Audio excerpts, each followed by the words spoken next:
Man, I went to a great restaurant tonight. One of my favorites I've ever been to. What's that? It's Peruvian it's a fusion of Peruvian, Japanese.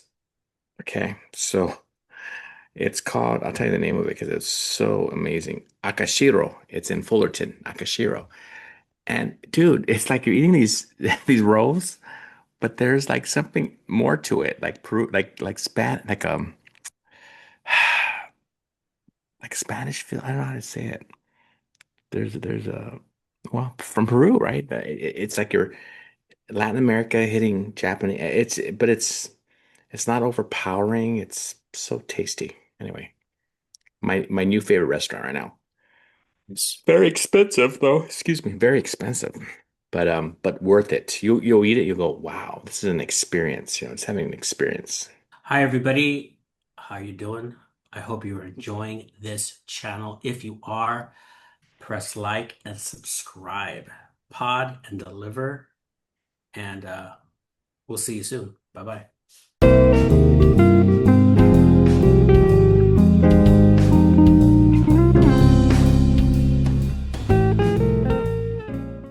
Hello, everybody, and welcome to the show. We are talking education. We're talking teaching on this channel. How are you feeling, Jacob? Feeling great. Feeling really good. You're feeling good because you had a nice meal at a Peruvian Japanese joint. Yes. In Fullerton, if anybody wants to go for it. It's really good. Akashiro, I think it's called. Okay. Now, I thought we would talk about um, something that actually is my most common discussion, I think, and we don't really talk about it much on this channel. And riddle me this. Do you ever have a conversation with a non-teacher, who asks you, what do you do? What do you do for a living? And you say, I'm a high school teacher. Hmm. And do they ever say, how do you do it? How do you do it with these kids these days? And I guess, do you ever get that? All the time. All the time. All, Hmm. okay, so do I. So do I. Hmm. So, what my question then is, I guess, what do you say, first of all? And then the other question is, Hmm. how do you respond to the idea of what do you do to address behavioral problems in the classroom?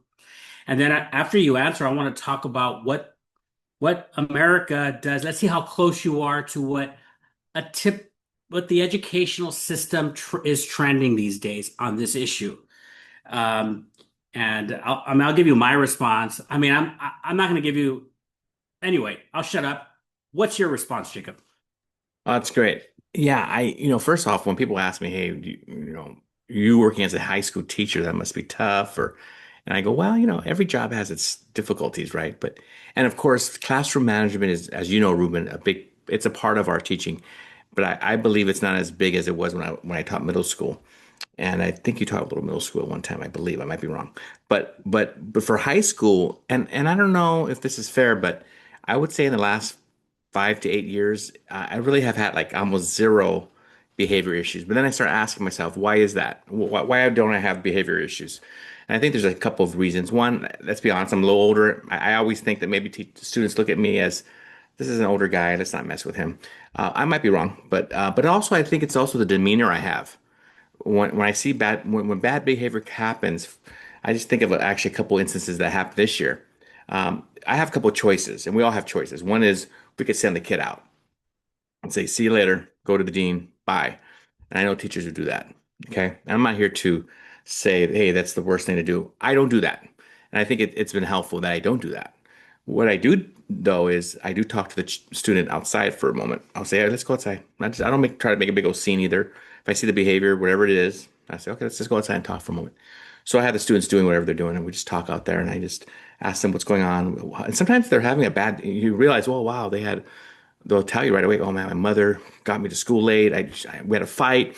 I go, oh, I see. Because, the way you talked to me or the way you did that, it seemed a little off. And they'll go, yes, I'm sorry. And then you deal with it there.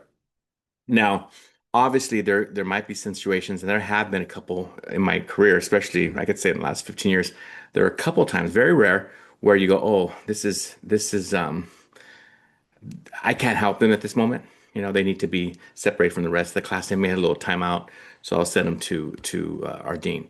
But I probably have only done that, and I'm being really honest here, 4 or 5 times in the last 15 years.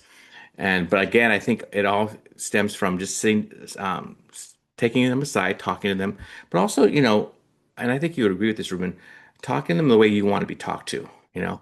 So I show respect to them, and I usually get it back. And I feel like once I do that, I let them know that hey, I'm listening to you. I care what's going on.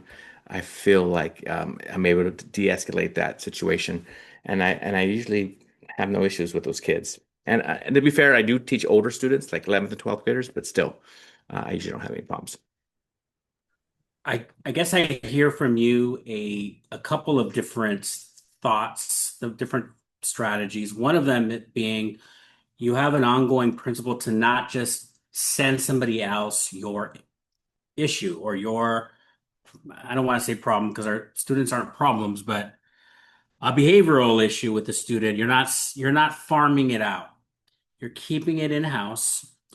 And the other thing I'm hearing is that Yeah. you talk, you engage with the student, and I guess I would say with those, with one principle that seems to be a universal principle or something that is a strategy that is a meaningful one, and that is sorry, teacher-student relationship is very critical to addressing behavioral problems. So it's not I'm the teacher pushing content, but it's I have a relationship with you. We are we have an ongoing thing where we talk it out. If I see a behavior that's askew, let me get to the bottom of it. Let's talk about it. So would that be a fair assessment of this? Oh, I think it's fair. And I think the key thing you shared was there's this relationship, a student-teacher relationship. You already have worked on it from the beginning of the school year. Even from the first day where you go over your syllabus, you're saying these are the things that, if you do these things, you're gonna have no problem. We're gonna do well. And then I've always tried to find things throughout the year to connect with the students. I try to connect with every kid at least once or twice a year, and some more than others, but find those connections, music, sports, whatever it is. And that helps with when there's a behavior issue later on. Very good. I guess if I get that question, the first thing that I say is I try to create a culture of support so that the behaviors might not ever even manifest themselves. So I have a culture where it's comfortable. I bring in a sofa. We've talked about this in this class, in this podcast. We celebrate all the birthdays with Jolly Ranchers. I try to engage with them in a very warm way so that they feel like we're on the same side. I'm not the antagonist. I'm a teacher who's supporting them. Yeah. The other thing is that I look at it as if a behavior does manifest, I'm not the only one available to address it. We've got the psychologist. We've got parents, which are a huge stakeholder in this thing, where I can. And you mentioned the principle. You don't just, oh, I'm going to just Right. throw you out. Right. Um, but that's a resource you can use. Not as so much as throwing them to the principal or the vice principal, but um, I want to share some information. I want to throw something by you. So these are some of the ideas that I have, but I agree with you. I don't really see a lot of behaviors, which surprises people when I tell them that Yeah. when people are concerned for me. But I think like you said, the key thing, you do the same thing. You provide a culture in your room where it's kind of a surprise. And the kids get it surprised when they see somebody act out. They always like are surprised like I am. And they're like, what are you Yep. doing? They always are always like, that might even just say something to the kid too. Like, what are you doing, man? and that's helpful when it's apparent that there's something off. And again, it could be a kid having a bad day. I thought we would look at a couple of, besides what we're doing in America, I think you might recognize some of the verbiage that the US, employs to address student behaviors. Um, and we would compare it to other countries. So, like, if you look at what's happening in the US, uh, there's this idea around um, evidence-based practices to support student needs. Um, and some of these include relying on teams to guide implementation. So it's that idea of team, and I just got that because I've taught special ed, and it's ingrained to us. There's no such thing as the individual. We're a team helping support that student. And I actually have carried it over to general ed as well, because I think it's a good strategy to address it through that lens as well. And then here's another very special education thing that has carried over to the wider lens of just education. It's the using data to identify strengths, needs, and monitor progress. That is so special education that has now moved. You don't just say, this student is not good at that. No, this student has strengths, they have needs. We used to call them weaknesses, now they're called needs. And you monitor their progress. So, why is this important? Because behaviors and our teaching style are very interconnected. That's um, if we are addressing a student's needs educationally, they are less likely to act out behaviorally, because often they're frustrated. They might be frustrated because they're not accessing the curriculum. So you look at their reading scores. Maybe they're very low for what you're asking them to do. So those are a few things. And when I compare our ideas to, say, a country like the UK, it's pretty similar. They have different verbiage, but they talk about the importance. And I got on their UK website, some of the government website. Oh, by the way, one key difference is we are decentralized. Now, this is very interesting because some of the culture wars are concerned on how education runs in this country, but we're not centralized like the UK is, where you have kind of one way to do it. Governments kind of runs the show, but here you have locally run schools. It's decentralized. And the other thing is that um, the emphasis, so I got on the UK government website, there's an emphasis on uh, giving rules and expectations as soon as possible. Isn't that 101, right? Isn't that Henry Wong? Remember Henry Wong? Oh yeah, there was You another remember him? one. Yeah, for sure Wong, but there was another guy like that too. I remember. Yeah. Yeah. Uh, Clear expectations.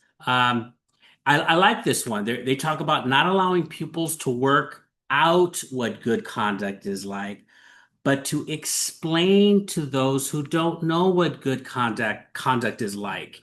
It's also very special ed kind of leaning of, don't just say it. Here's the rule.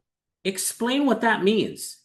And I really like their detail. I like their specificity when I look through, being clear in what good behavior looks like, avoiding ambiguity or gray areas that are open to interpretation, be concrete, uh, and and I like how they emphasize also this idea of what we're doing. When are we going to be? What exactly is happening in this class? Uh, when are we going to be pairing up? And I like it because I don't usually explain those things.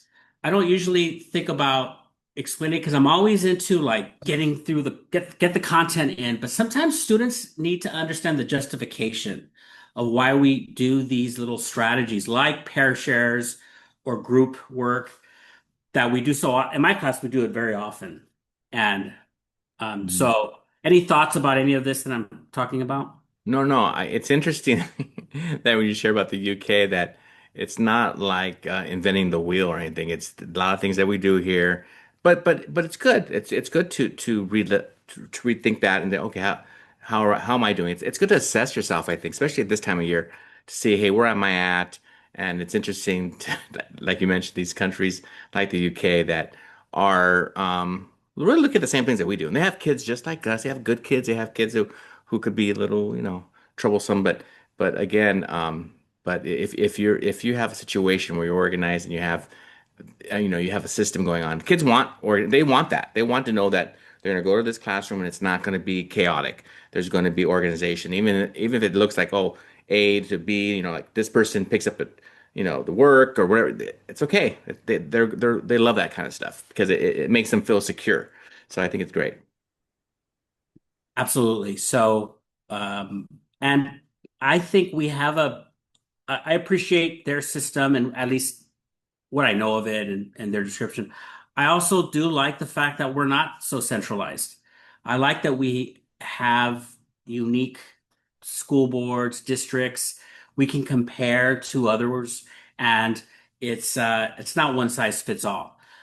I do want to say though that there's a interesting article I found about the UK system that I guess I'll read some of it to you and let you react. It's this idea that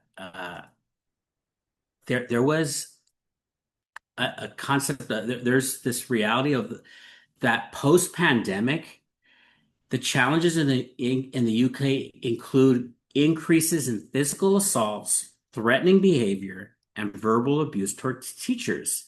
Some students are attending school, but some skip class altogether. Many are skipping class altogether, and thousands of teachers have left the profession early due to student apathy and aggression. So that's kind of similar to what we've seen post-pandemic out here. I would say exactly. It's funny you said this is the first year. It's been 6 years, right, since the pandemic. This is the first year I could say, wow, this is the first year that looks like pre-pandemic regarding not only kids' behavior, but also because in the beginning they were doing a lot of fighting. The kids, they were doing some kids were playing like tag, like the ninth graders. And I'm like, oh, I've never seen that before. And then just like their behavior was more childish. And so, but yeah, very similar to what's going on here in this country that with the pandemic, we had these behaviors. But now, and I'm not sure if you feel the same way, but this is like the first year for me that I thought, oh, this seems a little bit more familiar to me than the last 5, 6 years. Yes, yes. I agree. I agree with that. And I'm hearing that from other teachers as well. And it's very encouraging to see that. Um, so let's now talk about a very, very different country. Also centralized, less decentralized, I should say, than the US. It's the wild, wild west, and we call it India. Let's talk about India. I mean, I don't know. Before we even excuse me, talk about it. When I say India and education, what are you thinking? I first thought because we've looked at some films and so it seems very everything is structured. It seems very structured. And maybe I'm wrong. I might be totally wrong, but the films that we've seen, it seems like, hey, the teacher's it too. You don't push him too far or her too far because then there's definitely gonna be consequences. So it just seems kind of a top down, pretty. You know who the boss is. The teacher's the boss, and that's it. But are you gonna tell me anything different than that, or is it pretty much about right? Well, there is an emphasis. So I guess I should also include this idea with American learning. I guess I forgot this part. I should say that there is an expect this there is also besides what we talked about in there in terms of how do we address behaviors, we also should look at the strategies of learning and how different they are between America and India, as an example. So like when we think about the US, we think about cross interdisciplinary. There's the education, there's an encouragement, and tell me if you don't hear some of this verbiage on your side of the world, because you and I have a different Sure.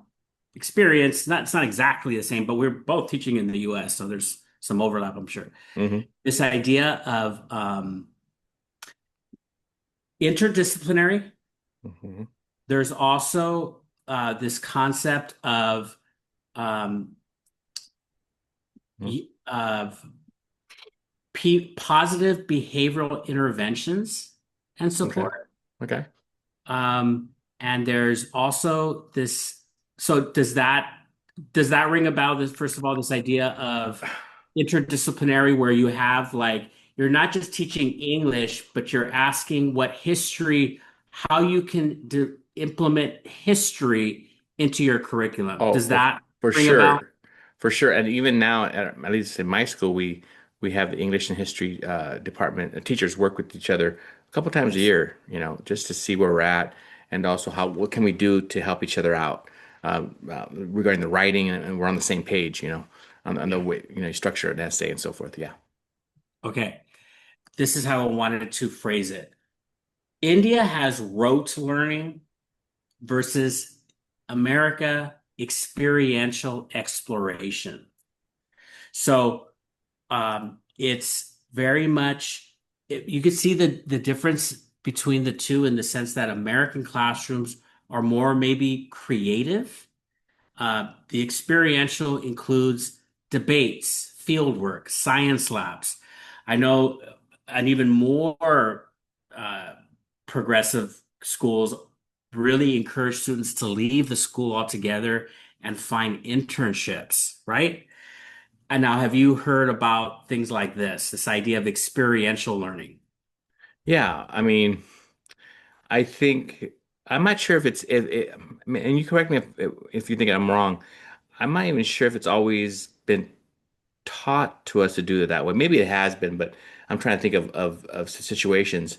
But I think it seems a lot of times just the way our society is, or we understand that, um, the kids are always on their phones, and so you kind of have to entertain them. So part of that is let them speak more, let them get up in front more, let them act out more, let them I do like these radio ads, or if I'm teaching about drugs, and just to do a PSA announcement. So I think that is just something that we we, we as just humans, teachers, people, just that we see it all around us, and so we think, hey, that's great if the kids are able to show that as well, and they are able to grow in that area, especially in speaking in front of classes and so forth. Yeah.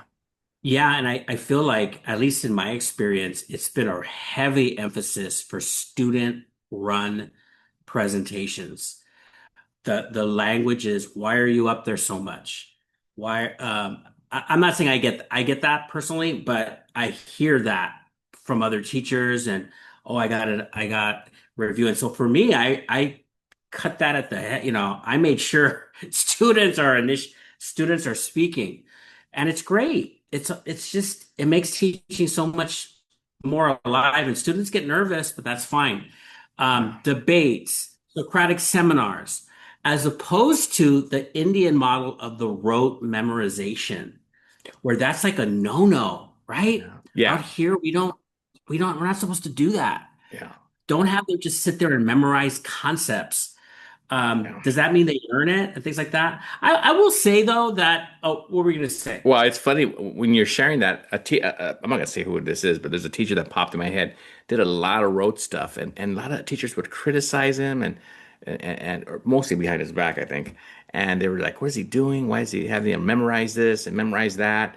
And and but the funny thing is two things. One is, yeah, I'm not saying I think that's a great way of doing it, that type of teaching like they do in India, but I would say that he did find some success, to be fair.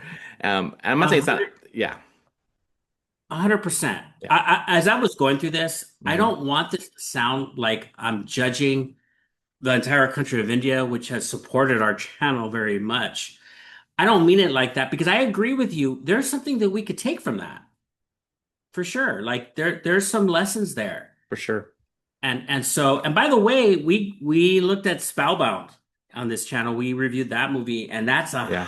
high per representation of Indians, Hmm. of Indian children. Um, they have that kind of background, and there's some truth to it. It's not entirely a critical thing, and I think so there should maybe a healthy thing is to have two. I mean, yeah, have both kind of representing your class, but of course you're gonna be heavier in one area, and I think you and I are more heavier in getting the kids up there, getting them yes. to do some art or do some speaking or whatever. Yeah, Do want to say the unfortunate um, thing idea around India is that there's a lot of rural areas that are not getting the benefit of technology, at least at the level that we have become accustomed to. We don't even think about it. Like now, we have so in my class just so much of it, and I don't like to I even like to edit it out. I don't want too much. Let's bring out the let's bring out the pen and paper. But so when we go back, we're doing it by choice.